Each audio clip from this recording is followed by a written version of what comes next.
Authors Alcove. I am your host, Agnes Wolf. Today I have a U.S. Army veteran and author, Eric Johnson. He writes military science fiction, such as his series 2 to 4th Cavalry series, steampunk, and now has a fantasy series called The Tales of Boromir.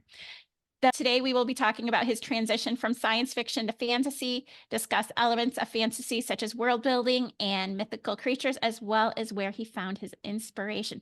Thank you so much for joining me today, Eric. Hey, no problem. Thank you. Could you share just a little bit about yourself and what got you into the writing world? I was in the military, as you said, I was a U.S. Army veteran, and when I was in the Army, I read David Drake's book, Hammer Slammer series, and that got me into writing. Eventually, when I was in Afghanistan, I had the inspiration to start writing my own stories. He let me use it in his own universe, but I still have my own creative juices going on with that series. That's where it all started from. So what was your inspiration behind creating this particular series? I like the Hammer Slammer series. It was a very good series. David Drake did a really good job of it, and he was a veteran himself, so it was kind of kinship. He was he served in Vietnam, where I served in Iraq and Afghanistan. So it was like that military brotherhood kind of thing going on. And I was just like, well, I have an idea myself, and I want to write it, kind of get it fleshed out. And as the story, as the story progresses, the series progresses, it starts to flesh out and you get more comfortable with the characters and so on and so forth. So you began as a science fiction writer and then kind of feel like your fantasy and science fiction, I personally feel that science fiction and fantasy are very similar. They're kind of like sister genres. What caused you to decide to go from writing science fiction to writing a fantasy series? I wanted to try something different, to be honest with you. I wanted to see what would happen because I'm starting to read fantasy more. And I was like, well, I have time to do it. I have the inclination, so I'll start writing my own fantasy series to see how that works out. So that particular one is the Tales of Boromir, right? Yeah. What is that one about? That's basically about Boromir, who works and lives on a farm, and he wants to adventure. He wants to go out and see the world that he lives in, and just to go on adventures and have an experience to value his life. That's the basic plot I have for him. And all the stories, he just goes through all these adventures because he wants to get away from the farm, and like his father did. His father, I don't really go dwell on it that much, but his father used to fight in wars of the old of the medieval times, and as the series goes on, his father relents more and more because they have seasons they work in and seasons they don't, and so he's like, well, okay, you can start adventuring as long as you do the farming season and stuff like that. How would you describe him as a character? He's about 20 years old. He's a very average type person. He's not anything special. A lot of people like to have special attributes to Barrymore, but he's just a 20-year-old guy who wants to adventure. Just some average person, average farm boy. Now that you have written both science fiction and fantasy, where do you see yourself writing in the future? I'm starting to get into military science fiction again. I am writing a Kindle Vella, which is in the Tales of Boromir universe, but doesn't actually uh, have Boromir in it. It's basically the same universe, and so I'm working on that right now. And I might, when I finish that, I might have inspiration to write fantasy, some more fantasy. Right now, I'm gonna start a whip of military science fiction. For those that don't know what Kindle Vella is, do you mind just describing that? Yeah, it's where you write short stories up from a minimum of 600 words to 5,000 words, and it's just like an episode. That's part of the broader story that you write. Instead of just a whole book, you have episodes of the story, and then you read them like that. And it's only available in the U.S. too. I don't know why Amazon does that, but you can get more people to view our books if they allowed to more of the world to join in. I think you're probably the second or third person I know who has been doing the Kindle Vella. What has your experience been doing that? It's been mixed results. Sometimes I get good on my stories, on my episodes. Sometimes I don't. It's all depending on what people want and people like.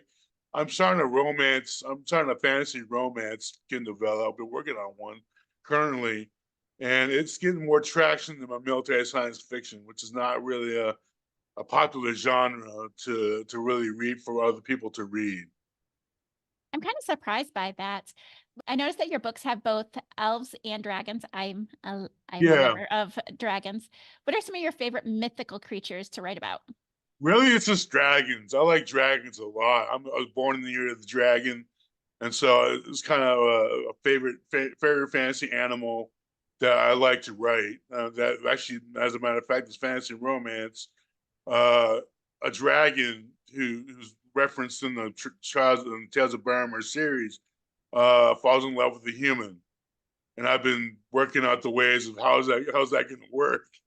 She transforms into a human through a spell, and she's working through the intricacies of romancing a human as a dragon. So that's something interesting to write.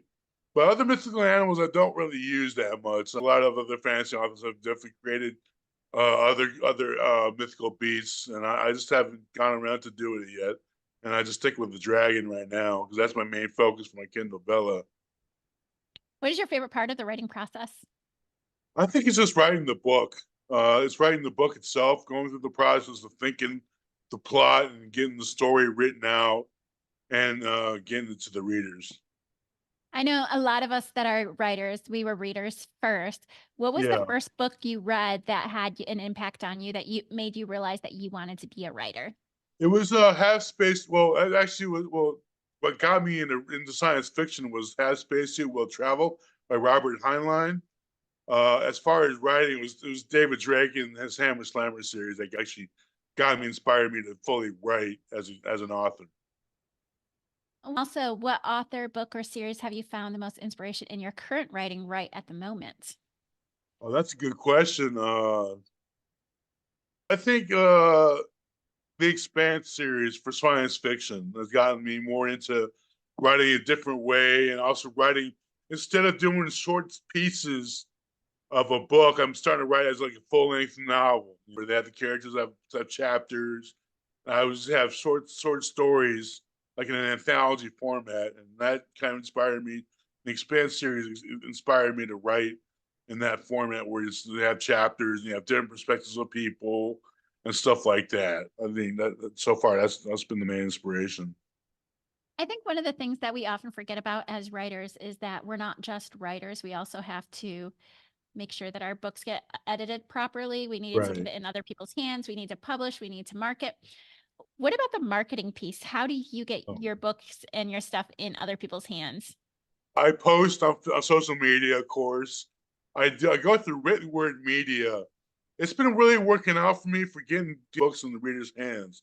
It's not the greatest of things, but I've tried other ways, and so far, going through written word media has gotten me sales that I probably wouldn't ever get because if I don't market through them, I don't even get the sales. I get maybe onesies, twosies, but depending on the book, I get various amounts of sales. And do you have a team of people that you work with? Like, do you have any editors, proofreaders, or book cover artists that you work with? As far as book covers, I go through selfpubbookcovers.com. That's been really helpful in finding a good cover for my books. As far as the editing team, it's the Book Khaleesi. I've worked with them for a couple of years now. They've always been spot on. I've never had any problems getting them to edit my book, and they're very professional. I like it. I like how they work, how they gel with me. I just want to thank you so much for joining us. But I do ask everybody this question. What is one piece of advice you would give to a not yet published author? Well, I self-published, so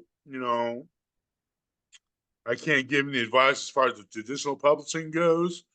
But if even that, just make sure if you're going self-published, make sure you grammar edit your book because people will tear it up like they tore up my book.